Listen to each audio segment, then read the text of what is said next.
It begins not with a bang, but with a click, a sound so small, so insignificant in the grand cosmic theatre, yet it is the herald of annihilation. The latch on your helmet, a marvel of human engineering, a tiny metal guardian standing between your fragile biology and the infinite, fails. For a fraction of a second, nothing happens. Your mind, trained for every conceivable emergency, scrambles through checklists and contingency plans, desperately trying to categorize an event for which there is no recovery. You're suspended in the velvet black, a lonely apostrophe in the long, silent sentence of space. Below you, the Earth performs its majestic, silent ballet, a swirl of impossible blues and whites, a living marble veined with continents and clouds. It hangs there, a cradle of warmth and life, so close you feel you could cup it in your hands, yet it is a world away, an eternity away.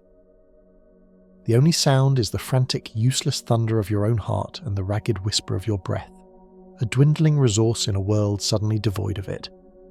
The click gives way to a hiss, the ghost of an atmosphere fleeing its confinement, a final, desperate sigh into the absolute. And in that moment, as the last molecules of breathable air rush past your face, your mind is flooded with a lifetime of images, of stories, of cinematic spectacle. You have seen this scene 100 times on screen. You have been conditioned to expect a specific kind of horror, a grotesque, instantaneous explosion, your body rupturing under some unimaginable pressure, a gruesome firework of flesh and blood against the starry backdrop. Or perhaps the opposite, an immediate crystalline freezing. Your skin cracking like porcelain, your eyes turning to solid orbs of ice, a human statue tumbling forever through the void. This is the Hollywood Covenant, the familiar theatrical end we have been sold. It is dramatic, it is swift, and it is a complete and utter fiction. The universe you are about to discover is so much more inventive in its cruelty, its physics far more personal and insidious than our imaginations have ever dared to portray. The truth of what happens next is not a spectacle of detonation or a sudden, clean snap freeze. It is a biological cascade, a quiet and intimate betrayal orchestrated by the fundamental laws of existence. The real horror is not what space does to you, but what it allows your own body to do to itself. To understand this terrifying reality, we must first unlearn the myths, peeling back the layers of dramatic fiction to reveal the scientific core. The fantasy of explosive decompression is rooted in a simple, intuitive, yet flawed understanding of pressure. We picture a deep-sea diver's suit failing, the immense weight of the ocean crushing it in an instant. We then reverse the logic for space. If high pressure outside crushes, then zero pressure outside must cause an outward explosion. It's a compelling symmetry, but it ignores the remarkable container that is the human body. Your skin, a seamless garment of epithelial tissue, possesses an astonishing tensile strength. It is an evolved pressure suit, evolved not for the vacuum, of course, but for holding you together against the constant gentle push of Earth's one atmosphere. While the air inside your lungs and sinuses would indeed rush out violently, a brutal, final exhalation that could tear the delicate alveolar sacs, your body itself is not an overinflated balloon waiting for a pinprick. It is a vessel filled primarily with liquid, and liquids, unlike gases, are not easily compressed or expanded. You are resilient. You will not burst. The integrity of your form, your very shape as a human being, would, for a few agonizing moments, hold. The other great myth, that of instantaneous freezing, is equally seductive in its simplicity. Space is cold, isn't it? The background temperature of the cosmos hovers at a chilling 2.7 Kelvin, just a few degrees above absolute zero, the theoretical point at which all atomic motion ceases. In the shadow of a spacecraft away from the direct unfiltered glare of the sun, temperatures can plummet to hundreds of degrees below zero. So, you should freeze solid in a heartbeat, a macabre ice sculpture. But this too is a misunderstanding of physics, a confusion between temperature and heat transfer. Temperature measures the energy of particles, but in a vacuum, there are virtually no particles. There is nothing to make contact with your skin, no medium like air or water to conduct the warmth away from your body. heat can only escape you through one far slower process: thermal radiation. It's the same way a hot stove cools down in a room after it's been turned off, radiating its warmth into the surrounding air. In space, your body would indeed be radiating its heat away, but with nothing to carry it, the process would be shockingly, agonizingly slow. You would have succumbed to a host of other horrors long before your core temperature dropped to a fatal level. The cold of space is a profound, absolute cold, but its touch is a phantom's kiss, not an immediate solid grip. So if you do not explode and you do not freeze, what is left? What is the unvarnished scientific truth of your final moments, adrift in the great emptiness? We must abandon the realm of spectacle and journey into the microscopic, into the silent cellular rebellion that erupts within you. The antagonist is not an external force, but an absence. It is the vacuum, a perfect state of nothingness that exerts an irresistible pull on everything it touches. And the first thing it will claim is the air in your lungs. If you, in a moment of panic, tried to hold your breath, the pressure difference between the inside of your chest and the outside world would become catastrophic. The air, expanding violently, would rupture the delicate branching structures of your lungs, forcing gas bubbles directly into your bloodstream. An arterial gas embolism, a torrent of lethal foam, would surge through your arteries, reaching your heart and your brain within seconds, triggering fatal convulsions and immediate unconsciousness. A swift, destructive end. But let us imagine you know the science. You know to exhale, to let the atmosphere escape you, to surrender that last breath of the earth to the void. This act of submission buys you a few precious seconds of consciousness, but it also initiates a more bizarre and terrifying process. The first thing you would notice is the silence. A silence so complete, so absolute, it is unlike anything a human has ever experienced. It is not the absence of sound, it is the impossibility of sound. The vibrations of your own heart, the rush of blood in your ears, all the internal noises of life would continue, but they would be trapped inside you, a cacophony in a concert hall with no way out. Simultaneously, a strange sensation would begin on your skin. The moisture on your tongue, in your mouth, and in the lining of your nose would begin to boil away instantly. Not from heat, but from the utter lack of ambient pressure. You would feel a bizarre, cold effervescence, the saliva in your mouth fizzing into vapour. The same would happen to the liquid film protecting your eyes, the surface of your corneas flash boiling, blinding you in a haze of your own vaporized tears. This strange, cold boiling is a phenomenon known as Ebullism, and it is here that the true physiological horror begins. The pressure of the universe has dropped to zero, and the boiling point of a liquid is entirely dependent on the pressure exerted upon it. On Earth, at sea level, water boils at 100 degrees Celsius. On top of Mount Everest, where the atmospheric pressure is lower, it boils at just 71 degrees. In the vacuum of space, the boiling point of the water in your soft tissues drops to your own body temperature. A slow internal boiling would begin. Bubbles of water vapour would start to form in your venous blood, in the fluid between your cells, in your muscles. You would begin to swell, your body grotesquely inflating to perhaps twice its normal size. Your skin, remarkably elastic, would stretch and distend, becoming a taut, rubbery prison for your expanding form. You would not explode, but you would become a monstrous, swollen parody of your former self, your movements sluggish and clumsy as your tissues fill with vapour. Yet even this grotesque transformation is not what would kill you. The true executioner is invisible, odourless, and absolute. It is anoxia, the simple, stark absence of oxygen. The moment the vacuum is introduced, the exchange of gases in your lungs reverses. Instead of oxygen flowing from your lungs into your blood, the vacuum would actively pull it out. Oxygen would be leached from your bloodstream with every futile pump of your heart. The deoxygenated blood, a dark purplish river, would continue its circuit from your heart to your brain. And the brain, the seat of your consciousness, your identity, your entire universe of thought and feeling, is an organ with an insatiable, desperate hunger for oxygen. Without it, the lights go out. The transition is mercilessly quick.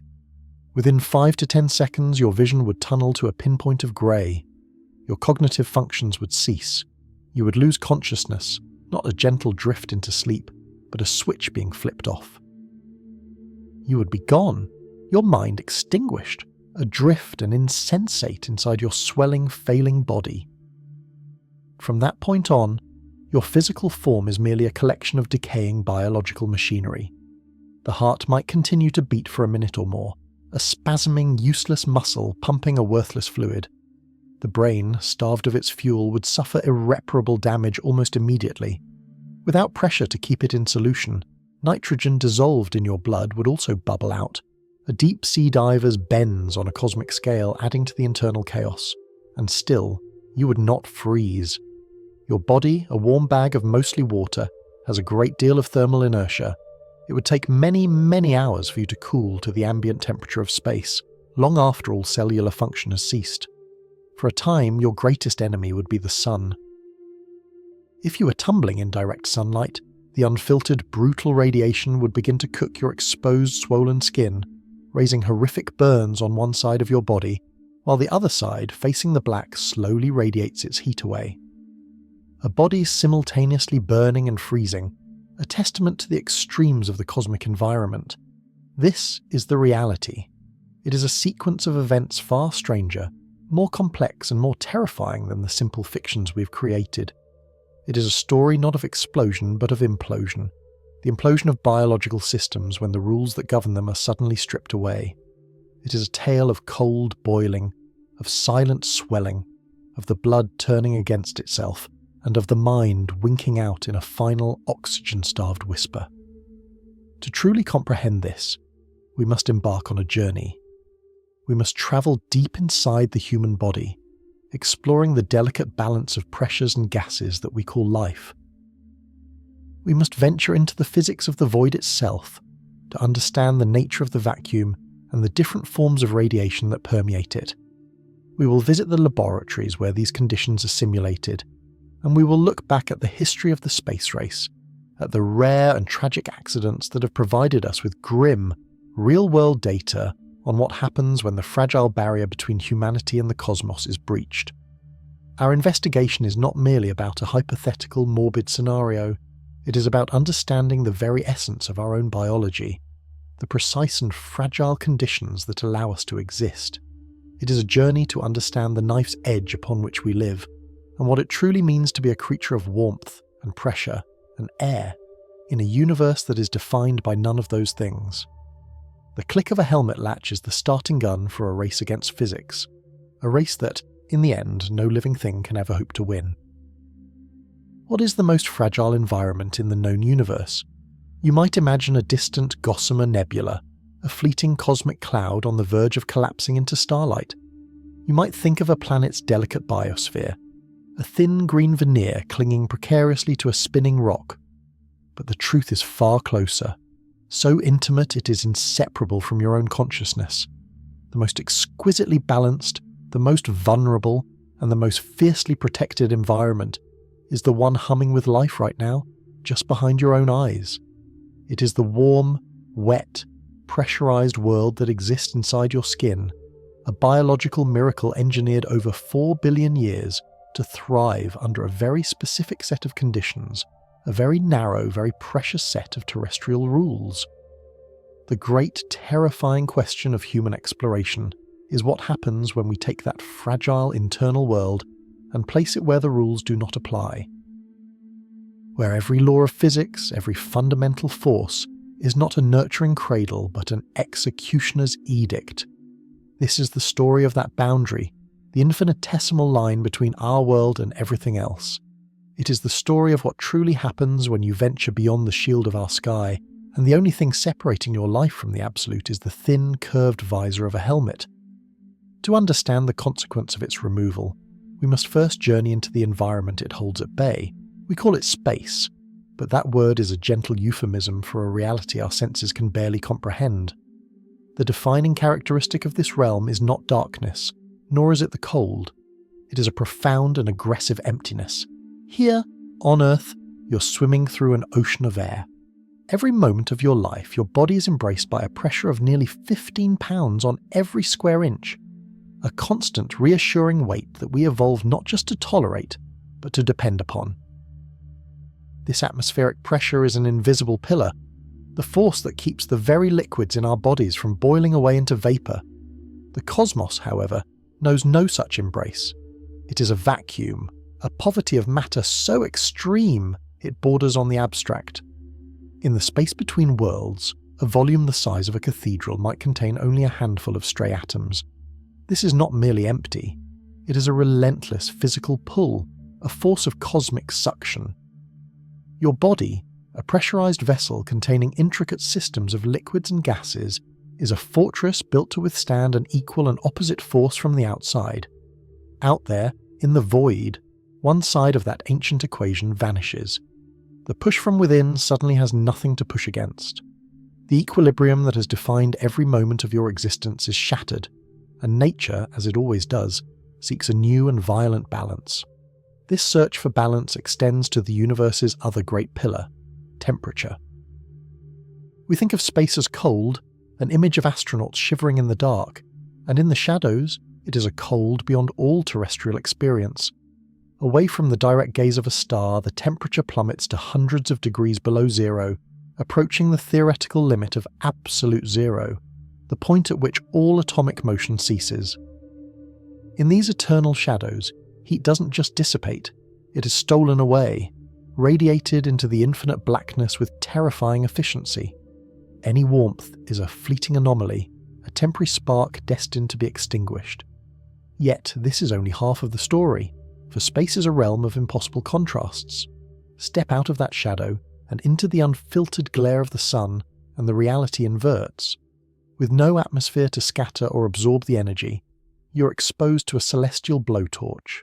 Sunlight in orbit is a torrent of raw, high-energy radiation that will heat any surface it touches to hundreds of degrees above boiling. You are simultaneously in a deep freeze and a blast furnace, the outcome determined simply by whether you are facing toward or away from a star. Our bodies are incredibly delicate thermal machines, designed to operate within a tiny, forgiving sliver of this vast temperature spectrum. We are creatures of the twilight, of the gentle filtered heat of a planet wrapped in a blanket of air. The environment beyond that blanket offers no such comfort, only the brutal physics of extremes. But the most immediate and unforgiving truth of space is the utter absence of what our biology craves most. It is the lack of a single, simple molecule, one so common on Earth that we barely register its existence until it is gone. Oxygen. We speak of needing to breathe, but this understates the profound cellular urgency. Every one of the trillions of cells that constitute you is a microscopic engine, and oxygen is the spark that ignites its fuel. It is the final crucial step in the chemical reaction that transforms the food you eat into the energy you use to think, to move, to live. Without it, this fundamental process of life comes to a screeching halt. The power stations in your cells shut down, the lights go out, and they do so with shocking speed. The human brain, the most complex and energy-hungry object we know of, stores only a few seconds' worth of oxygenated blood. Consciousness is a flame that requires a constant supply of this fuel. Cut off that supply and the flame gutters and dies not in minutes, but in a matter of heartbeats. You are, in essence, a creature born from a specific oxygen-rich chemistry, and the universe at large is a place where that chemistry is an impossible aberration. To be in space without a supply of it is to be a deep-sea fish thrown onto a sun-scorched desert. Your very biology is alien to the place you now inhabit. It was into this tripartite abyss of pressure, temperature, and chemistry that we first dared to dream of sending human beings. The pioneers of aviation were the first to brush against these lethal truths. As they ascended in fragile machines of wood and fabric, they discovered the air grew thin, the cold bit deeper, and the mind grew clouded. High-altitude balloonists in the 19th century, men like James Glaisher, experienced firsthand the insidious effects of hypoxia, losing consciousness as they drifted into the upper reaches of our own atmosphere. They were the first to learn that leaving the ground meant leaving the sanctuary. To climb higher, to truly reach for the stars, would require not just a more powerful machine, but a fundamentally new philosophy of survival. We could not simply go into that new environment. We had to take our own environment with us. We had to build a bubble of Earth and wrap it around ourselves. This realization marked the birth of the most personal and intricate vehicle ever created, the spacesuit. It is often seen as a piece of clothing, a futuristic uniform, but it is nothing of the sort. It is a miniaturized anthropomorphic spacecraft. Every layer, every hose, every seam is a testament to our profound biological fragility. It is a fortress against the vacuum, a personal climate control system against the thermal extremes, and a self-contained atmosphere in a universe that has none. The suit's first and most vital function is to recreate that invisible pillar of pressure. The fabric itself is not merely cloth, but a complex laminate of materials with a rubberized, airtight bladder at its core. When an astronaut suits up, this bladder is inflated with pure oxygen, not to the full atmospheric pressure we experience at sea level, but to a carefully calibrated lower pressure, around 1/3 of an atmosphere. This is enough to prevent the catastrophic consequences of the vacuum, a morbid and misunderstood process called Ebullism. It is a common misconception that an unprotected human would instantly explode in space. The reality is both slower and more grotesque. With the external pressure gone, the boiling point of the liquids in your body plummets. The moisture on your tongue and in your eyes would flash into vapour. Far more critically, the nitrogen dissolved in your blood would begin to bubble out of solution, like the fizz in a suddenly opened bottle of soda. This would cause a massive, agonising swelling of the body's tissues, cutting off circulation and causing immense trauma. The suit's internal pressure holds this process at bay. It is a full-body corset woven from physics, squeezing inward to counteract the body's relentless push outward. It maintains the delicate balance that life demands, creating a bubble of stability in the heart of chaos. Within this pressurized cocoon, the suit must then wage a constant war against temperature. The outer layers are a marvel of material science, a reflective white fabric designed to cast off the sun's savage radiation. Beneath this are gossamer thin layers of aluminized mylar separated by vacuum gaps, creating a kind of superthermos that prevents the astronaut's body heat from leaking away into the cold void. Yet, even this is not enough. The human body is a constant source of heat, a biological furnace. Without a way to vent this excess energy, an astronaut would quickly overheat and cook within their own suit. The solution is an intricate web of fine tubes, a circulatory system woven into the very fabric of the undergarment. Cool water is continuously pumped through these tubes, drawing heat away from the skin and carrying it to a device on the backpack called a sublimator.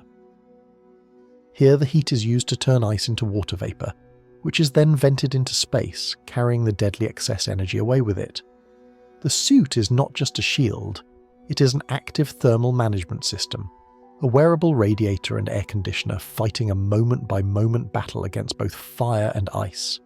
It is a tiny, personal planet with its own climate tailored for a single inhabitant. And at the heart of this personal world is the lifeblood of its occupant, a portable atmosphere. The backpack, the iconic propulsion and life support system, is not just a jetpack for manoeuvring. It is a sophisticated chemical factory and recycling plant. It provides a steady stream of pure, breathable oxygen, feeding it into the helmet and circulating it through the suit to remove exhaled carbon dioxide. This CO2 is scrubbed from the air by chemical canisters, ensuring the astronaut does not suffocate on their own waste products. The humidity from their breath and sweat is collected, cooled, and sometimes even recycled.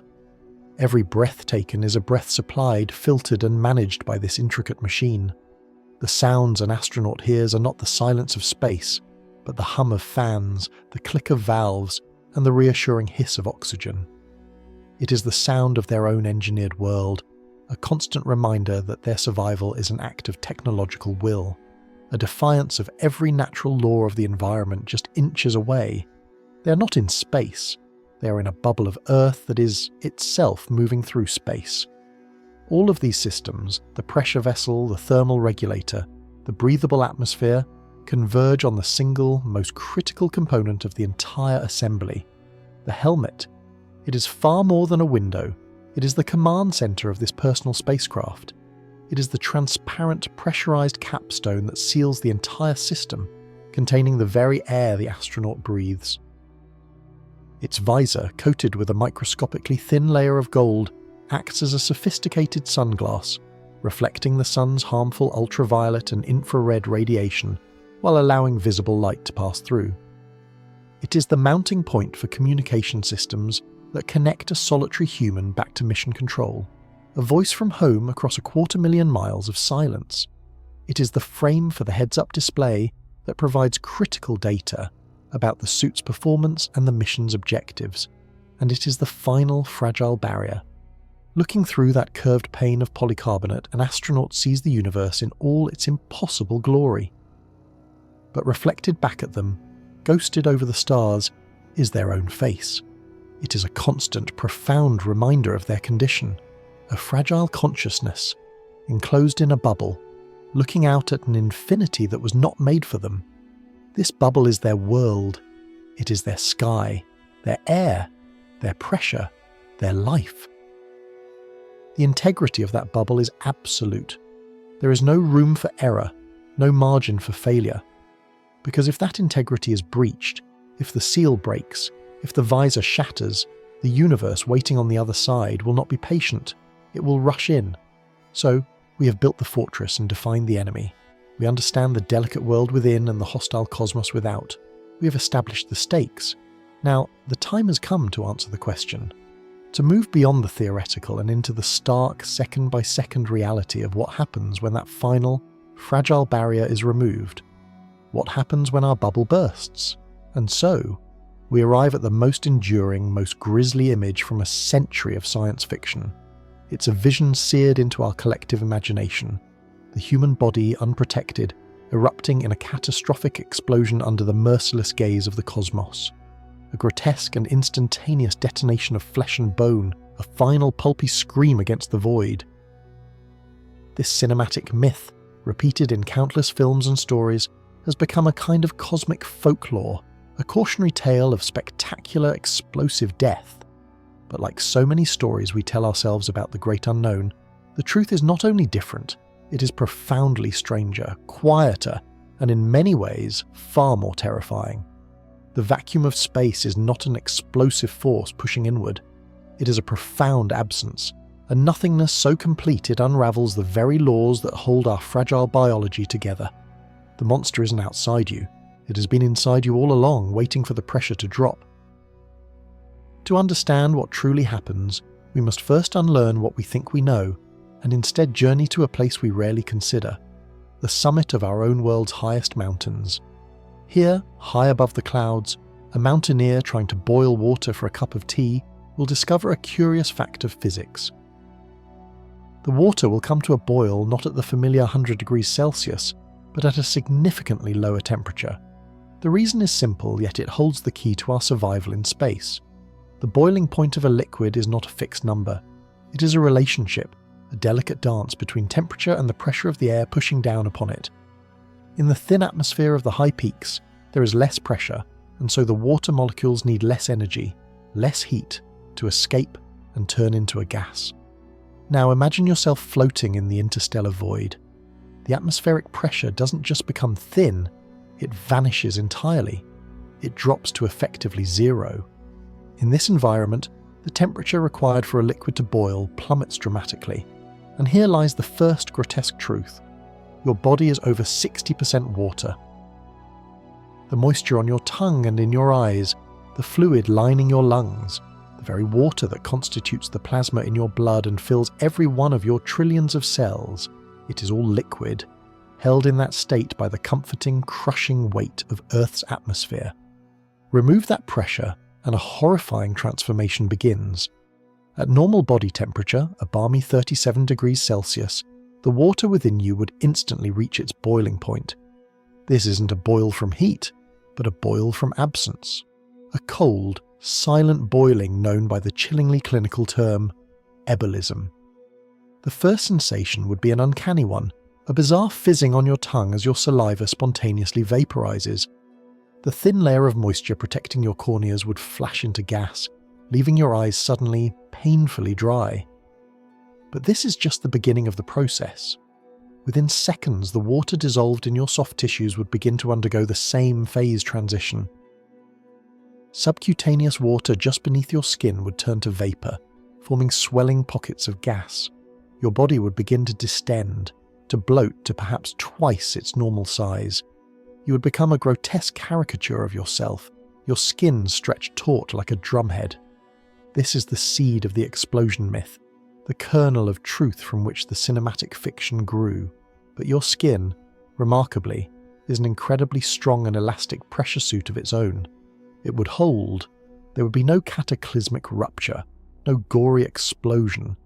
Instead, you would become a swollen, silent monument to the laws of thermodynamics, every cell straining against its membrane. This process is not painless. The rapid expansion of gas would cause unimaginable agony as tissues are stretched far beyond their limits. Yet this agony, in the grand, cruel timeline of events, would be shockingly brief. Because while your body is being warped by the physics of pressure, a far more insidious and silent executioner is already at work. This killer doesn't tear you apart. It simply turns you off, as cleanly as flipping a switch. It is called anoxia, the complete deprivation of oxygen. It is the final, unassailable threat, and it operates on a timescale not of minutes, but of fleeting precious seconds. Your entire existence, your every thought, memory and feeling, is powered by a continuous, unbroken river of oxygen delivered to your brain. Sever that supply, and consciousness evaporates like a morning mist. In the life-giving environment of Earth, your lungs are masterpieces of engineering, designed to draw in air and facilitate the transfer of oxygen into your bloodstream. They work because the pressure of the air outside is greater than the pressure inside your chest, allowing you to inhale. In a vacuum, this entire elegant system is thrown into a violent and fatal reverse.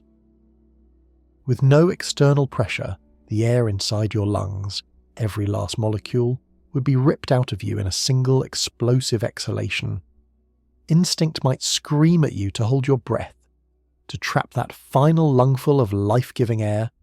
It would be the single most catastrophic mistake you could make. Without any counter-pressure on the outside, the air trapped in your lungs would expand with devastating force, instantly rupturing the delicate paper-thin alveoli, the tiny air sacs that are the very interface between life and death. This is barotrauma of the lungs, and it would be immediate and unsurvivable, forcing air bubbles directly into your circulation, causing a fatal embolism that would reach your heart or brain in a heartbeat. The only chance, the only correct action, is to exhale completely, to give everything up to the void.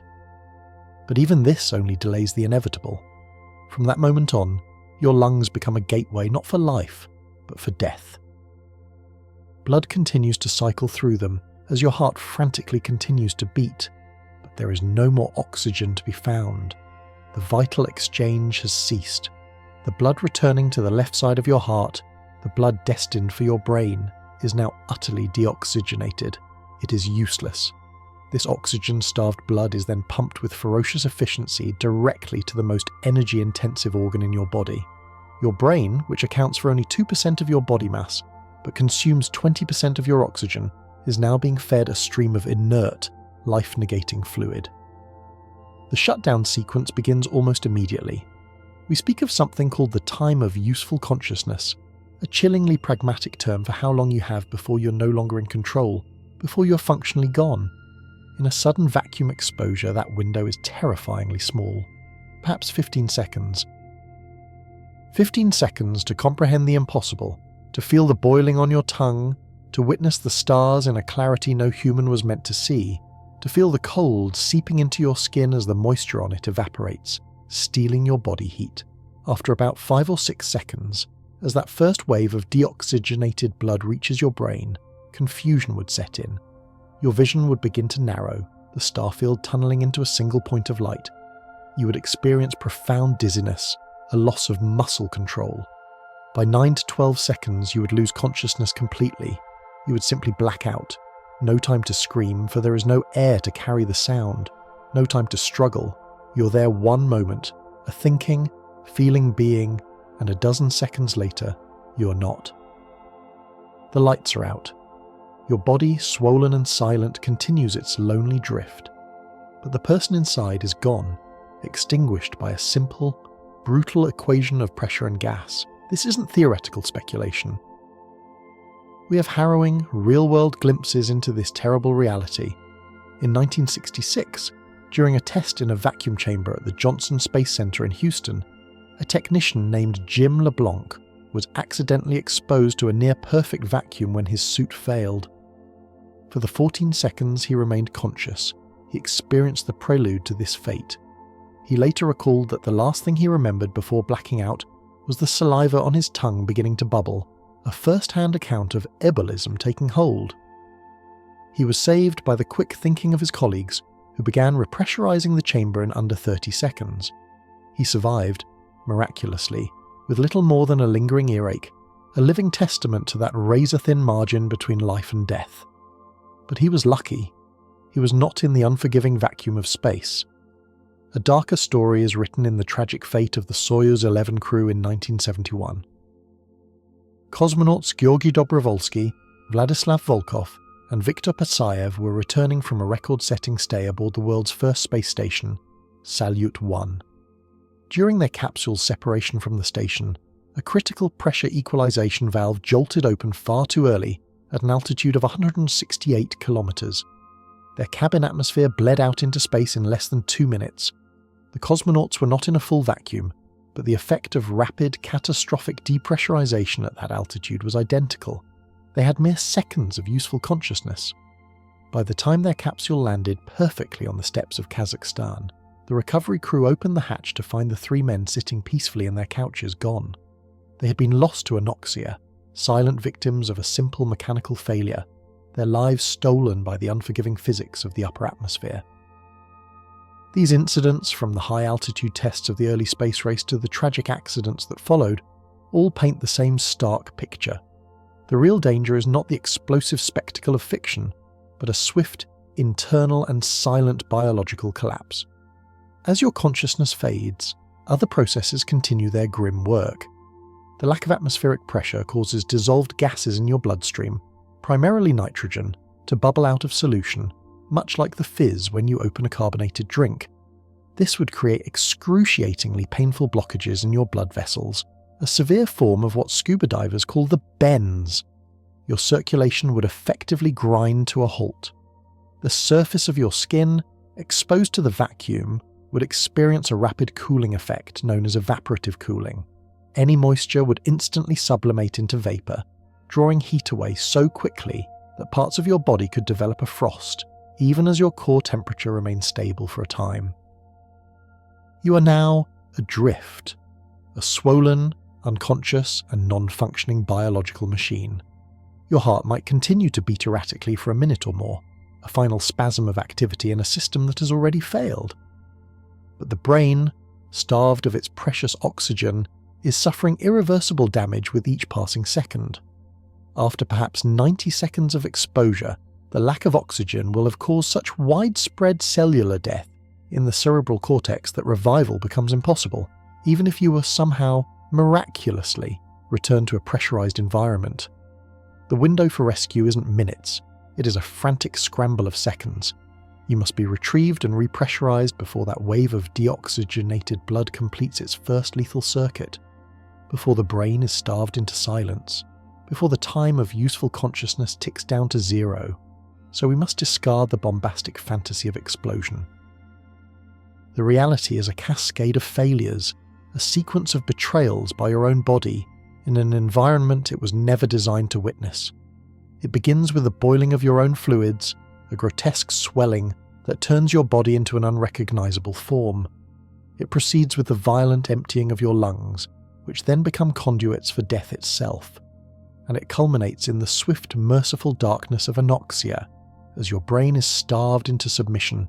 In less time than it takes to read this sentence, the clock has run out, consciousness has fled. But in the silent theatre of space, is the story truly over? What happens to the ship left behind, the vessel of the human body adrift in the eternal night, Does it freeze? Does it burn? Or does the cosmos have an even stranger fate in store for what remains? But for all the spectacular and grotesque violence unfolding on your skin, for all the unnerving swelling and the flash boiling of surface moisture, the truly decisive battle is not being fought on the outside. It is being waged in utter silence, deep within the hidden architecture of your body. This is a war measured not in minutes, but in heartbeats, and it is a war you have already lost, though you do not yet know it. The most treacherous enemy in the vacuum is not the cold nor the radiation.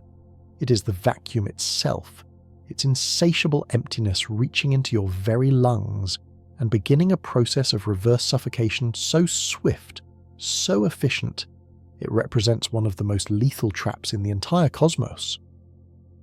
On Earth, breathing is a gentle exchange, a gift of chemistry. You draw in the atmosphere, rich with life-giving oxygen molecules. In the delicate branching structures of your lungs, the alveoli, these molecules pass through paper-thin membranes into your bloodstream. They're eagerly captured by hemoglobin proteins, the tireless red couriers, and dispatched on a vital mission to every cell in your body. This entire process is driven by a simple rule of physics. Gases move from an area of higher pressure to an area of lower pressure. The air in your lungs has more oxygen pressure than the blood arriving there. The transaction is effortless, automatic, and it powers your every thought, your every movement, your very awareness of being alive. Out here in the unforgiving void, that fundamental rule becomes your executioner. When your helmet is gone, the pressure inside your lungs, even after you have reflexively exhaled, is still infinitely higher than the perfect zero of the surrounding space. The laws of physics do not pause to consider your survival. They simply act. The exchange reverses with catastrophic speed. The vacuum does not simply deny you a new breath. It actively rips the oxygen molecules directly from your blood. The hemoglobin couriers arrive at your lungs, laden with their precious cargo, only to have it violently torn away and cast into the abyss. Your lungs, the very organs of life, have been transformed. They are now an open wound to the void, a port of catastrophic decompression, bleeding the essential fuel of consciousness directly into space. The deoxygenated blood, now tragically useless, doesn't stop. It continues its circuit, leaving the lungs and flowing into the left side of your heart. The heart, a powerful, relentless muscle, knows only its one ancient duty. It contracts, ignorant of the poisoned chalice it now holds, and pumps this barren, oxygen-starved blood into the aorta. From there, it is given priority access, rushed with terrifying velocity, up the carotid arteries and into the most demanding, most delicate, and most oxygen-dependent organ in your entire body, your brain. This is the final, fatal journey. And it takes almost no time at all. This is the beginning of the critical window, the last moments of you being you. It is a terrifyingly brief period of lucidity, a fleeting, stark awareness poised on the edge of oblivion. The countdown has begun. 10 seconds, maybe 15 if you are lucky. This is not a theoretical number from a laboratory simulation. It is a grim figure, confirmed by real-world accidents in vacuum chambers and by the stark realities of high-altitude aviation emergencies.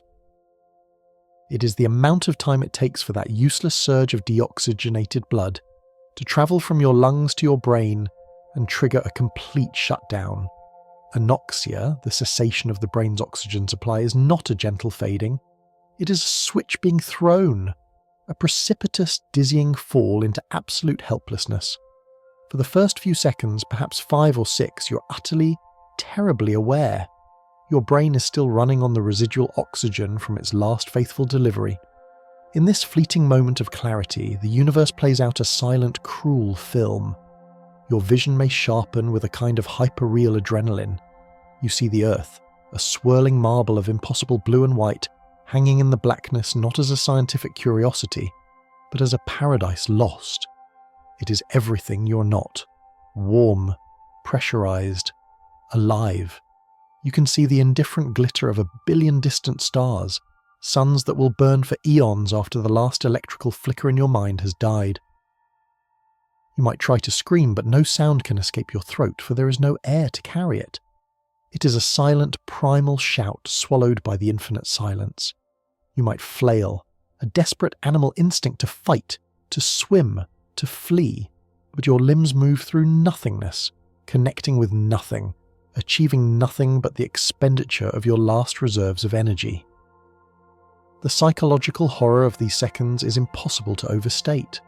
There is no gradual drowsiness, no peaceful drift into unconsciousness. There is the cold, razor-sharp intellectual certainty of your own imminent death.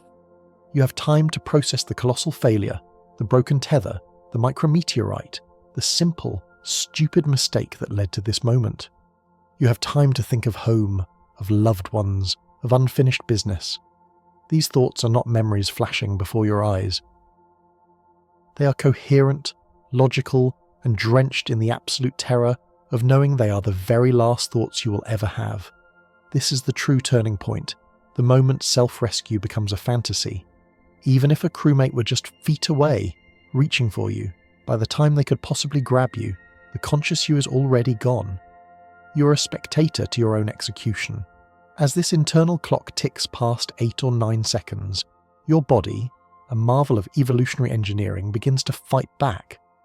But its entire arsenal of survival mechanisms was designed for an earthly crisis, and here, in space, its every move is tragically wrong. Specialized nerve clusters called chemoreceptors, located in your neck and aorta, detect the catastrophic drop in blood oxygen levels. They sound a frantic 5-alarm fire throughout your nervous system. The brain is starving! More oxygen! Now! The message is unequivocal, and the body's response is immediate and massive. Your sympathetic nervous system ignites, triggering the fight or flight response. It floods your system with adrenaline, the hormone of desperation. Your heart, already pumping, is now commanded to beat even faster, a frantic pounding rhythm against your ribs. It is a heroic yet utterly futile gesture. It is trying to rush life-saving oxygen that simply isn't there. Instead, it accelerates the delivery of the deoxygenated blood, hastening the very shutdown it's trying to prevent. Simultaneously, your body initiates a desperate act of physiological triage.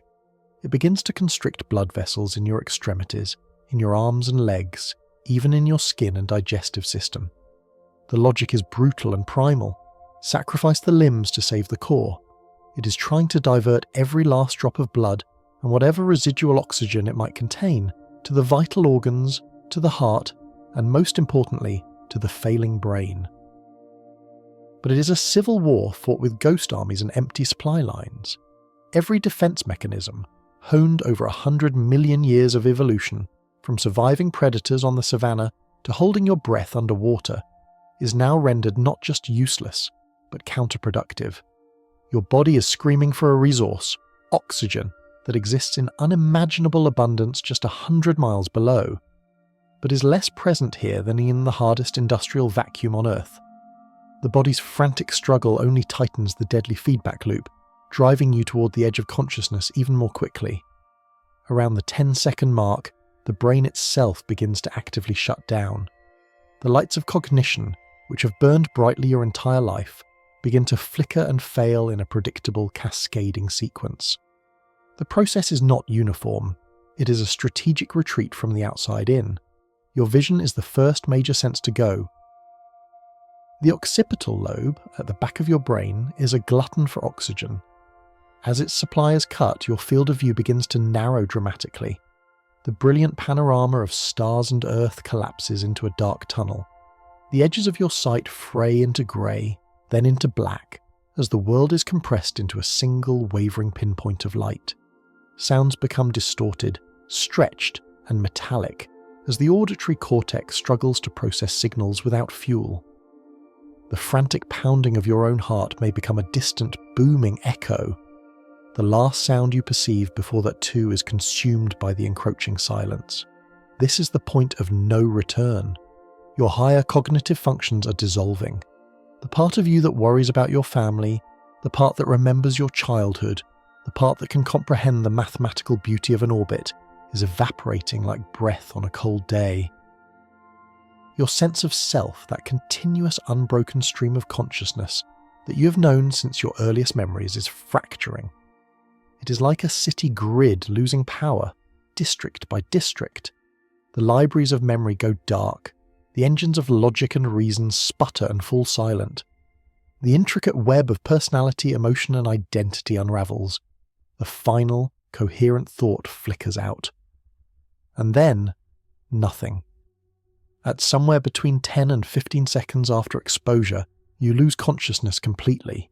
The aware, thinking, feeling human being is gone, replaced by a body adrift, a biological machine whose primary controls have failed. You do not feel the final descent into unconsciousness. There is no dream state, no gentle fade to black. One moment, you are terrifyingly aware. The next, you simply are not. You are now helpless, a passive victim to the physics of the void. Any hope of participation in your own survival has been extinguished, but this is not the end. Not yet. Losing consciousness is not the same as dying. Your heart is still beating, a frantic, runaway drum. Your cells, deprived of oxygen, are beginning to cry out in a chorus of silent agony. A new clock has started, one that measures the countdown not to unconsciousness, but to permanent, irreversible damage and the final, quiet stillness of death. The silent coup within your own skull is complete. Now, the slower, more methodical siege of the rest of your body begins. The initial violent betrayal of your body is over. The roaring silence of ruptured eardrums has descended. Consciousness, that fragile flicker of awareness, has been extinguished by the suffocating grip of anoxia. You have crossed a threshold from which there is no return, but the vacuum is not a merciful executioner. It is a patient, meticulous architect of ruin. What happens now is not a sudden end, but a slow unravelling, a systematic deconstruction of the miracle that was you, molecule by horrifying molecule. The clock of your biology has not simply stopped, it has begun to run backwards, pulled apart by cosmic indifference. The process of ebullism, that terrible boiling of your own fluids, does not cease once you lose consciousness. It intensifies, becoming the primary engine of your destruction. The tiny bubbles of water vapour that first frothed in your veins now begin a far more insidious campaign. They are no longer just obstructing blood flow, they are waging a war on the very integrity of your tissues. Imagine every single cell in your body, a microscopic world brimming with the water of life. Suddenly finding the pressure that holds it together has vanished. From within the cytoplasm itself, water molecules transform into gas, inflating each cell like a microscopic balloon. The delicate membranes, the walls of these cellular cities, are stretched, strained, and then torn apart from the inside. It is a rebellion at the most fundamental level of your being. This internal gaseous bloating drives the grotesque swelling we see from the outside, pushing it to its absolute physical limits. Your body, deprived of atmospheric pressure to contain it, begins to distend to nearly twice its normal size. But this is not the simple puffiness of an injury. This is a profound structural violation. Your skin, a marvel of biological engineering, possesses incredible elasticity, designed to stretch and move with you through a lifetime of motion. Yet it was never designed for this. It is stretched taut, becoming a translucent, shimmering membrane barely containing the chaos within. The slightest touch would feel like pressing on a drumhead. The very patterns of your fingerprints, the unique whorls that define your identity, are smoothed away into oblivion. Underneath this strained surface, a silent and terrible hemorrhaging occurs. The tiny capillaries, the last frontier of your circulatory system, are the first to surrender. Stretched beyond their breaking point by the expanding tissues around them, they rupture by the billions. Blood, no longer contained, seeps into the interstitial spaces, pooling and spreading. This creates a horrific, mottled bruising that creeps across your entire form, a ghastly marbling of deep purples and dark blues against the pallid grey of oxygen-starved skin. It is the appearance of a violent impact, but there was no blow. The violence was entirely internal, a catastrophic failure of pressure. This swelling is not merely cosmetic, it is a functional death sentence for any lingering biological processes. The sheer mechanical pressure of the swollen tissues clamps down on the larger arteries and veins, squeezing them shut more effectively than any tourniquet. Even if your heart were somehow still attempting a desperate futile beat, there would be nowhere for the blood to go. The highways of your body have become impassable, choked by the wreckage of their own surrounding landscape. While this gruesome transformation contorts your physical form, the silent, invisible killer, anoxia, is methodically dismantling your inner universe. The brain, that 3-pound nexus of thought, memory and dreams, is the first to suffer irreversible ruin. It is the most greedy of all your organs, consuming a fifth of your body's oxygen despite making up only a tiny fraction of its weight. Without a constant, fresh supply, its complex architecture collapses. The initial 15 seconds of useful consciousness were a fleeting grace period. In the minutes that follow, the damage becomes catastrophic. Neurons, the delicate communicators of your mind, begin to die in waves. Lacking the oxygen needed to power their chemical pumps, they can no longer maintain the electrical gradients that constitute thought. Synapses fire erratically, then fall silent forever. Memories encoded in these intricate networks begin to corrupt and erase, not like a deleted file, but like a book whose ink is dissolving from the page. The memory of your first love, the sound of your favourite music, the face of your child, these priceless treasures of the self are wiped clean, the neural pathways that held them simply ceasing to exist. Your personality, the sum total of your experiences and choices, is unwritten. The intricate tapestry of who you were is unravelled thread by thread until all that remains is a mass of inert, dying tissue. This is a death beyond death, the erasure of the soul's blueprint. From the silent citadel of the brain, the wave of cellular death spreads outward. The heart, a relentless muscle that beat billions of times without fail, is now starving. Its own coronary arteries are filled with useless vapour-locked blood. The specialised cells of the sinoatrial node, your natural pacemaker, lose their ability to generate an electrical charge. The rhythmic, coordinated contraction gives way to a chaotic fibrillation, a pointless quivering, before the muscle finally falls still. It becomes just a lump of dense, dead protein, its grand purpose extinguished. The kidneys, your body's sophisticated filtration plants, are next. They require immense amounts of oxygen to perform the energy-intensive task of cleansing your blood. Without it, the delicate structures of the nephrons collapse. Toxins that would have been meticulously removed now stagnate, contributing to the chemical poisoning of the body from within. The liver, the great chemical factory responsible for over 500 vital functions, grinds to a halt. Its ability to metabolize, to detoxify, to create essential proteins vanishes. Each organ, in turn, surrenders. The intricate interagency cooperation that defines a living system dissolves. Your body ceases to be a unified republic of cells working in concert. It becomes a collection of dead and dying provinces, each isolated and succumbing to the suffocating darkness. And all this time, a far slower, more patient physical process is underway, governed not by biology, but by the dispassionate laws of thermodynamics. You are now an object in space, and you are subject to its thermal will. The vacuum around you is not cold in the way a winter's night is cold. Coldness on Earth is the sensation of heat being rapidly stolen from your body by conduction and convection into the air or water. In the void, there is almost nothing to conduct heat to. The vacuum is a near-perfect insulator, a cosmic thermos. So how does your body lose its warmth? Almost exclusively through a single gentle process, thermal radiation. You are glowing, not in the visible spectrum but in the infrared. Every object with a temperature above absolute zero radiates its heat away as electromagnetic waves. Here, in the utter blackness of a planet's shadow, that faint invisible glow is your only connection to the universe. It is a slow, methodical bleed of energy into the endless night. There is no dramatic flash freezing.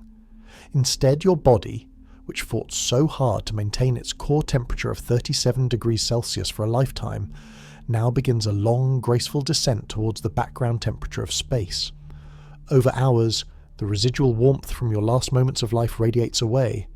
The water in your swollen tissues, now no longer under pressure, will not just freeze, but sublimate, turning directly from ice into vapour. Slowly, you will desiccate and freeze simultaneously. The outer layers of your skin will become brittle and parchment-like. The deeper tissues will crystallize, the water within them forming razor-sharp shards of ice that puncture and shred whatever cellular structures survive the ebullism.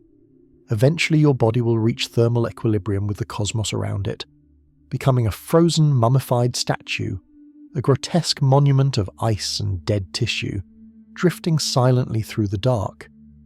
It is a state of preservation that could last for eons, a perfect, chilling testament to your final, fatal encounter with the void. But what if your final moments are not in shadow? What if you're adrift in the unfiltered glare of the sun? The vacuum's thermal nature reveals its other, equally terrifying face. Here on Earth, our atmosphere and magnetic field are a gentle shield, filtering out the harshest of the sun's energies. Out here, there is no shield. You are exposed to the raw, unblinking fury of a star. The side of your body facing the sun is bombarded by a relentless stream of high-energy radiation. The temperature of your skin on that sunlit side will skyrocket, quickly climbing past the boiling point of water. The flesh will literally cook. The water in the cells will flash to steam, not from ebullism but from raw heat, causing the skin to blister and char. Proteins will denature, curling and hardening like an egg in a frying pan. Your body will be seared, blackened, and sterilized by the star's celestial blowtorch. Meanwhile, the side of your body facing away from the sun, the side cast in your own shadow, is still experiencing the opposite.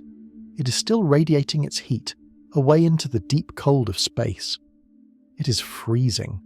You're caught in a thermodynamic nightmare, being simultaneously cooked and frozen solid. One half of you is burned to a carbonized ruin, while the other half becomes a brittle, icy shell. The process of desiccation accelerates wildly, as water is both boiled away by the sun and sublimated away by the cold. You will not just be mummified, you will be baked and freeze-dried, a horrifying testament to the sun's dual nature as both the giver of life and a merciless agent of cosmic destruction. This, then, is the grim reality beyond the point of no return.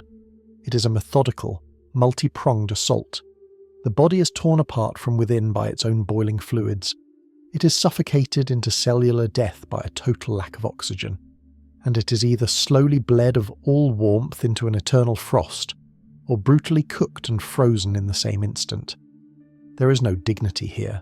There is only physics. The complex biological machine, a product of 4 billion years of evolution in a highly specific, pressurized and oxygen-rich environment, has been subjected to an alien reality it cannot withstand. It is a system overwhelmed, a fortress breached, a symphony silenced. The final state is not one of peaceful rest, but of profound violation. You're no longer a person, you're a piece of wreckage, an inert collection of organic molecules grotesquely preserved by the very environment that destroyed you. And a new question arises from the silence. What happens to this wreckage over the truly long timescales? What does time itself do to a body left abandoned among the stars? The violent crescendo of biology fighting physics is over. The frantic 90-second war for survival has been lost. What comes now is not an ending, but a transformation. A long, silent, and infinitely strange epilogue written across millennia by the patient forces of the cosmos. The body, once a vessel of warmth and fleeting consciousness, now drifts, a silent passenger on the invisible currents of space-time, entering a state of profound and lasting stillness. The grotesque swelling caused by ebullism, that final desperate ballooning of tissues, begins its slow reversal. Here, in the unforgiving vacuum, is where the first great cosmic process takes over, the ultimate desiccation. On Earth, decay is a wet biological affair, a chaotic disassembly driven by microbes and enzymes. But space permits no such process.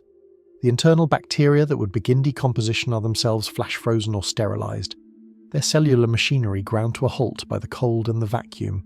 Instead of rot, the body undergoes a form of celestial embalming, a preservation of form driven by thirst. The vacuum of space is not merely empty, it is thirsty. It possesses an insatiable hunger for particles, for pressure, for anything to fill its void, and the human body is nearly 70% water. This water, now frozen solid within the cells and tissues, doesn't simply melt and evaporate. The pressure is too low for a liquid state to exist. Instead, it undergoes a delicate phase transition called sublimation. Ice transforms directly into vapor, molecule by molecule, bypassing the liquid stage entirely. It is the same gentle process that shrinks snowbanks on a sunny but freezing winter day, a silent, invisible escape of matter. From the frozen surface of the skin, from the crystalline ice in the lungs and eyes, water molecules are plucked away by the void, one by one. Imagine it as a slow cosmic exhalation that will last for decades. This process is profoundly different depending on your location. If you are drifting in the permanent shadow of a planet, or tumbling slowly in interstellar space far from any star, the cold is absolute. Here, sublimation is an agonizingly slow affair. The frigid temperatures nearing absolute zero cling to every molecule, making the vacuum's pull a gentle, persistent whisper rather than a demanding roar. Decades, even centuries might pass before a significant amount of water is leached from the deeper tissues. The body becomes a near-perfectly preserved ice sculpture, its form locked in a crystalline stasis for an immense span of time. But if your silent journey keeps you in the path of a star, the story changes dramatically. The side of the body facing the unfiltered sunlight is subjected to a thermal assault of incredible intensity. Without an atmosphere to scatter and absorb the energy, the sun is not a gentle warmth but a celestial blowtorch. Temperatures on the sunlit skin can soar to over 120 degrees Celsius, hot enough to boil water. Simultaneously, the side turned away from the star plunges into the abyssal cold, a shadow of nearly minus 160 degrees Celsius. The body is caught in a thermal battle of impossible extremes. If it tumbles, it becomes a gruesome rotisserie. Each rotation brings a flash baking of the surface, accelerating the sublimation of ice into vapor with violent speed. The frozen water in the superficial layers erupts into space, a fleeting ghostly cloud of personal atmosphere that is instantly dissipated into the void. This cycle of intense heating and deep freezing does more than just remove water. It structurally degrades the tissues. The constant, radical expansion and contraction create microfractures. The skin, no longer supple, becomes brittle, like ancient parchment left too long in the sun. It cracks, flakes, and slowly ablates, a gradual erosion driven by the relentless thermal shock. Over months and years, this cosmic freeze-drying continues, pulling the moisture from ever deeper within. The organs, the muscles, the very marrow of the bones, all surrender their water to the void. What is left is not a skeleton, not dust, but a mummified husk. The body's mass decreases significantly, yet its form, eerily, is preserved. It becomes a brittle, porous effigy of the person it once was, a lightweight sculpture of carbon polymers, minerals, and salts. The features of the face, though distorted by the initial decompression, might remain recognizable for an astonishingly long time. This is not the dramatic disintegration of Hollywood fantasy. It is something far stranger, a form of permanence. The body doesn't vanish. It is curated by the cosmos, turned into a lasting silent monument. But this mummified state is not the final chapter. It is merely the canvas upon which two other timeless, implacable forces will now begin to paint. The first is invisible, untouchable, yet utterly transformative: radiation. Space is saturated with it. Our planet's magnetic field and atmosphere provide a gentle cocoon, shielding us from a storm of energetic particles and photons that constantly rain down upon our solar system. Out here, there is no shield. The body is completely exposed to the raw, unfiltered fury of the sun. The most immediate component of this is ultraviolet radiation. On Earth, we worry about a fraction of the sun's UV light causing sunburn. Here, the full, savage spectrum of UVA, UVB, and UVC bathes the remains in a sterilizing high-energy glow. This radiation is a powerful molecular dismantler. It acts like a countless multitude of tiny scalpels, slicing apart the complex organic molecules that form the tissues. The long chains of polymers that make up skin, hair, and muscle are snipped into smaller, simpler, and more fragile fragments. This UV bombardment is a primary reason why terrestrial decay is impossible. It is the ultimate antiseptic, ensuring no microbe could ever survive to consume the remains. It also fundamentally alters the colour and texture of the surface. The skin would darken, then bleach, its pigments photochemically destroyed, becoming a pale, ghostly white or a burned, charred black depending on the initial exposure. This is a slow, relentless chemical burn that continues for centuries, but the sun's light is only the local threat. A far more potent and insidious form of radiation permeates the galaxy, galactic cosmic rays, or GCRs. These are not photons of light. They are atomic nuclei, protons, helium nuclei, and even heavier elements like iron that have been accelerated to nearly the speed of light by distant cataclysmic events like supernovae. They are the universe's stray bullets, and they travel for millions of years across the interstellar void. They carry so much energy that they do not just interact with the surface, they punch straight through the body. Each cosmic ray impact is a microscopic event of immense violence. As a single high-energy iron nucleus tears through the mummified remains, it shatters thousands of the delicate desiccated molecules in its path. It's not a burn, it's a form of atomic-scale erosion, a hollowing out from the inside. The intricate structures of proteins and cellular scaffolding, already made brittle by the vacuum and UV light, are pulverized by these relentless impacts. Over thousands of years, this continuous bombardment acts like a kind of imperceptible evaporation, slowly reducing the very substance of the body. It is the ultimate slow decay, a process that doesn't rot but simply unwrites the chemical signature of life, breaking it down into its elemental components. The form may still be there, but its molecular integrity is being steadily and irrevocably erased. And as radiation works from the inside out, the third great force begins its work from the outside in. This is the patient, physical abrasion of the cosmos itself, the ceaseless rain of micrometeoroids. When we imagine space impacts, we think of asteroids, of dramatic, world-ending collisions, but the reality is far more subtle and constant. Interplanetary space is filled with a fine dust, a cosmic grit composed of particles shed by comets and shattered asteroids. Most of these particles are no larger than a grain of sand or a speck of dust. On Earth, they burn up harmlessly in our atmosphere, creating the fleeting beauty of a shooting star. Out here, they are not beautiful. They are ammunition. Travelling at orbital velocities of tens of thousands of kilometers per hour, even a particle as small as a grain of sand carries the kinetic energy of a rifle bullet. It does not gently bounce off. It vaporizes on impact. The collision creates a tiny, superheated plasma explosion, blasting out a microscopic crater on the surface of the body.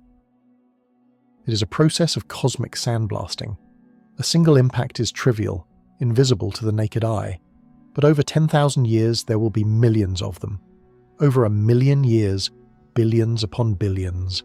This is not a force of sudden annihilation, but of unrelenting, painstaking erosion. Imagine a marble statue left outdoors for millennia, its sharp features slowly softened by wind and rain. Now multiply that process by a factor of 1,000. The micrometeoroids are an atomic sandpaper, scouring the mummified form with an unimaginable patience. The surface is pitted, then worn down. Protruding features, the nose, the fingers, the ears, would be the first to be ground away, smoothed into indistinctness. Over a vast timescale, the entire body is slowly scoured, its mass abraded away, particle by particle into the void. The rate of this erosion is slow, perhaps only a few millimeters of surface material every 1,000 years, but the cosmos has nothing but time. What, then, is the ultimate fate? What is the final form after an eternity adrift? It is a convergence of these three great processes. The desiccation provides the mummified template. The radiation slowly disintegrates its molecular structure, making it weak and brittle. And the micrometeoroids relentlessly sandblast the exterior, eroding it layer by layer. After 1 million years, the form we would recognize as human would be gone. It would be a porous, strangely shaped object, its silhouette a rounded, simplified echo of what it once was. It might resemble a piece of ancient weathered stone or coral, its surface a testament to a billion tiny impacts. It would be less a body and more a geologic artifact, a unique mineralogical formation composed of complex carbon, calcium, and phosphorus. It is a chilling, profound, and deeply scientific resolution. The dramatic Hollywood endings, the explosive decompression, the instant shattering into ice crystals, are fictions born of a desire for spectacle. They miss the sublime, silent truth. The universe does not often bother with drama. Its processes are grand, patient, and absolute. Taking your helmet off in space does not lead to a spectacular exit.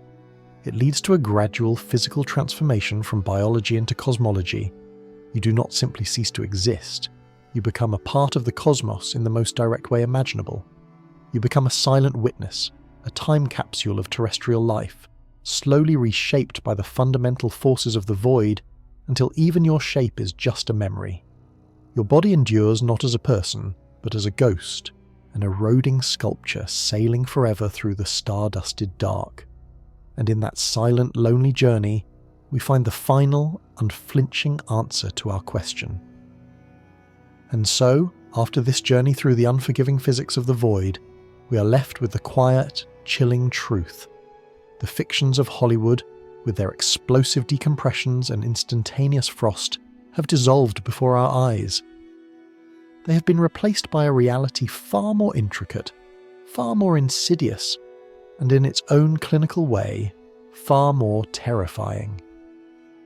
We have peeled back the curtain of popular myth to reveal the intricate, delicate dance of pressures and temperatures that govern our existence. We've confronted the silent, swift lethality of anoxia, the nightmarish swelling of Ebullism where your own blood begins to boil, and the brutal, dual-fronted war against cosmic radiation and the universe's own searing heat and abyssal cold. The question, what happens if you take your helmet off, is no longer a simple curiosity. It has become a profound exploration into the very nature of life itself, a biological masterpiece sculpted by and for a single impossibly rare garden world. It reveals the ultimate paradox of the human condition. Here, on Earth, cocooned within our gossamer shield of nitrogen and oxygen, our bodies are miracles of adaptation and resilience.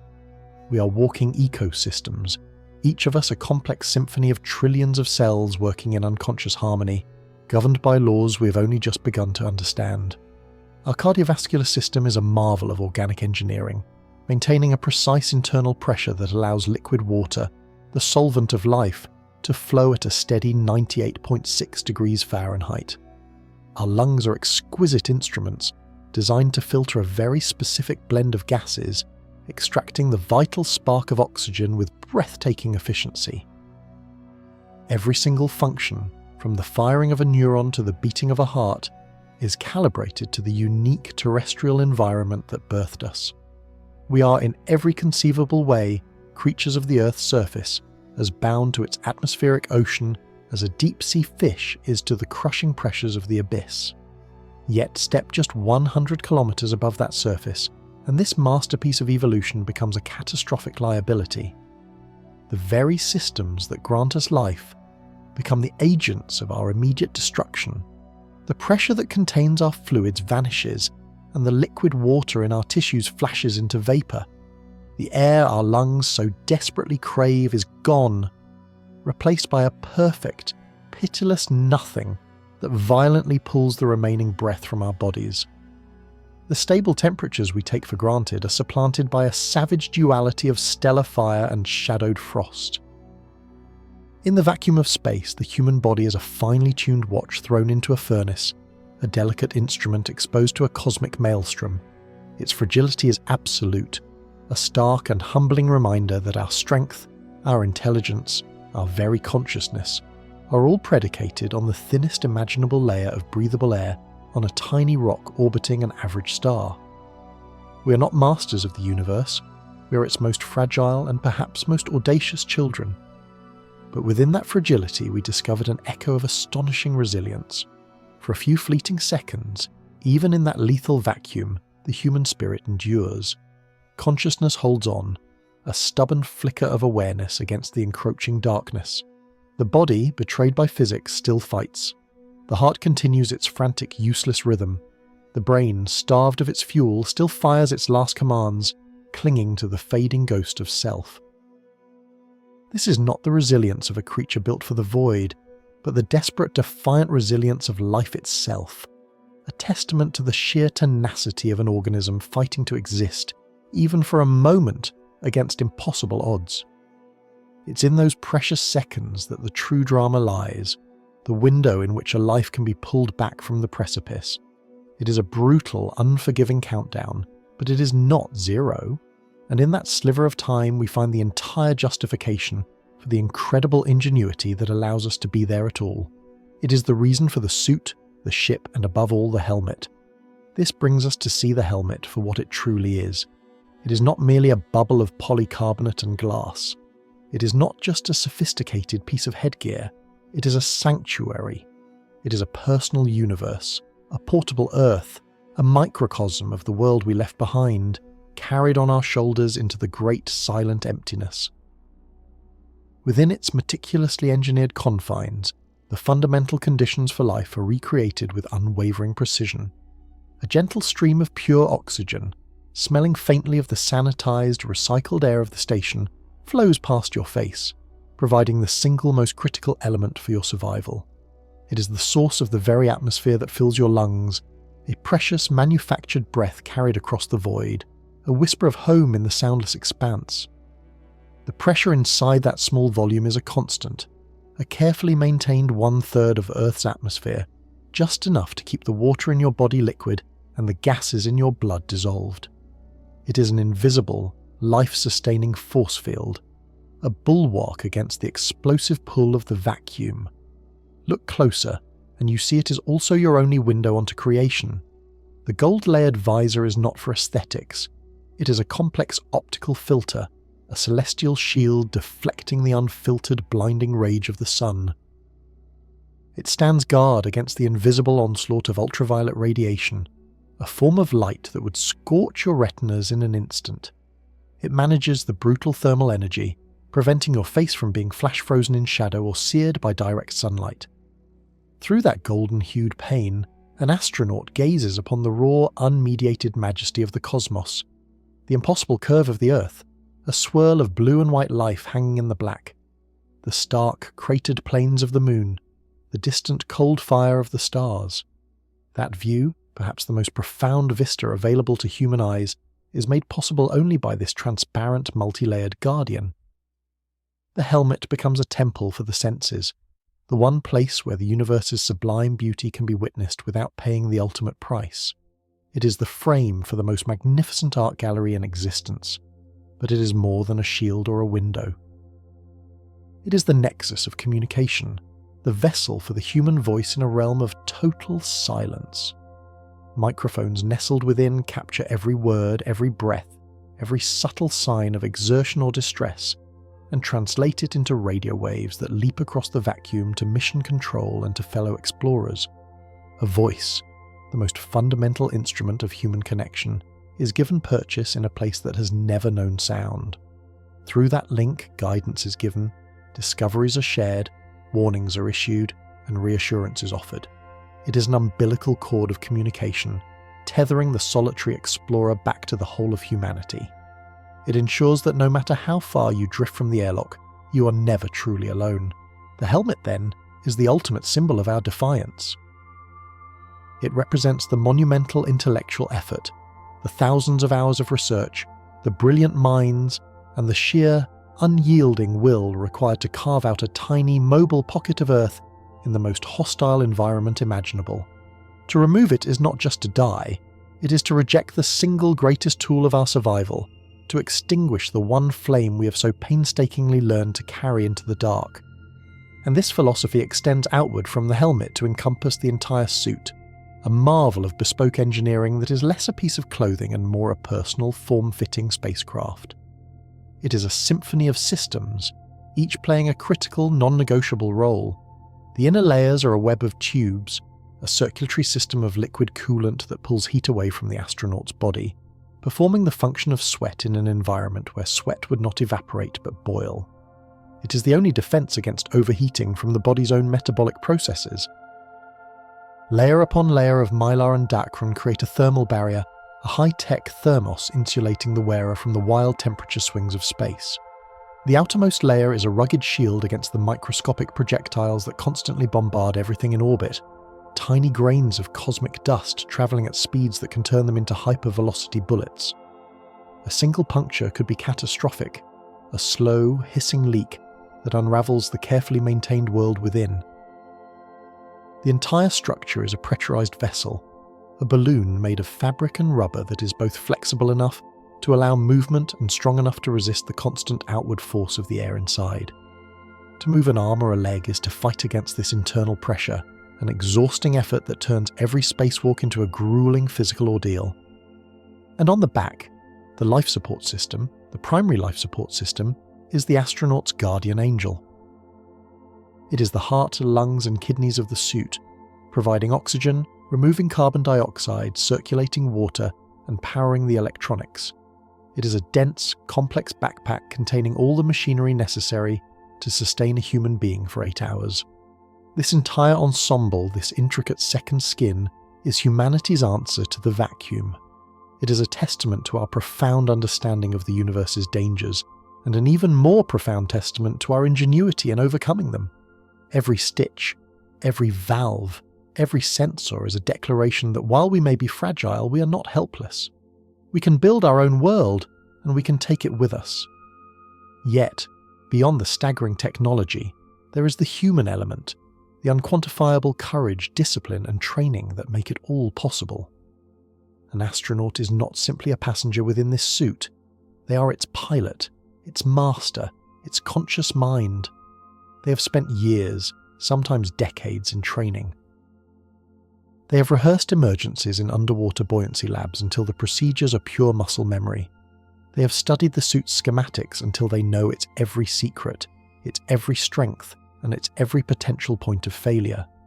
They have cultivated a mental fortitude that allows them to remain calm when an alarm blares, to think clearly when their life depends on executing a sequence of tasks flawlessly, to work methodically through a problem while floating in a place that offers no second chances.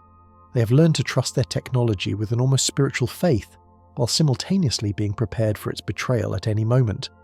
This is the deeper meaning of our journey. The suit and the helmet that crowns it are not just symbols of our fight against the vacuum. They are symbols of the human spirit's relentless drive to prepare, to understand, and to overcome. They represent the pinnacle of our ability to anticipate a threat and engineer a solution. They are the physical embodiment of respect, a profound respect for the lethal power of the universe, and an equally profound respect for the preciousness of the life they are designed to protect. When we see an astronaut floating in space, we are not just seeing a person in a suit. We are witnessing the culmination of centuries of scientific inquiry and a lifetime of personal dedication. We are seeing a human being who has earned the right to be there, who has faced the reality of what space does to the unprotected body, and chosen to go anyway, armed with knowledge, training, and the very best technology our species can create. And this understanding will become ever more critical as we stand on the cusp of a new era of exploration. Humanity is turning its gaze outward once more, not just to low Earth orbit, but back to the Moon, and for the first time toward the red plains of Mars. The fundamental dangers we have explored in this film will not change. The vacuum of the translunar and interplanetary void is just as unforgiving. The sun's radiation is even more intense, far from the partial shelter of the Earth's magnetic field. The challenges will only magnify with distance. A catastrophic suit failure on a spacewalk around the International Space Station is a life-threatening emergency, but help is, relatively speaking, just minutes away. A similar failure on the surface of Mars will be a death sentence, with help 100 million miles and many months away.